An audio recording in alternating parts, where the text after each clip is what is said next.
حضرت عثمان غنی رضی اللہ عنہ کی شہادت جو ہے وہ تاریخ اسلام کا ایک بہت ہی افسوسناک سانحہ ہے۔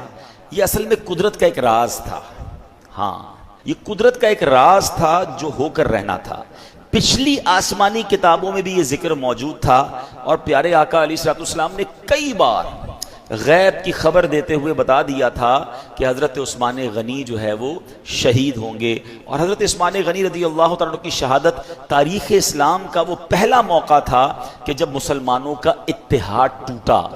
ایک غیر مسلم تھا، یہ اس کی سازش تھی، اور اسی سازش کے نتیجے میں مصر کے کچھ لوگوں نے بغاوت کی، حضرت عثمان غنی رضی اللہ عنہ کے گھر کا گھیراؤ کیا۔ 40 دن تک آپ کو بھوکا پیاسا قید رکھا گیا، مظلومیت کے ساتھ شہید ہوئے۔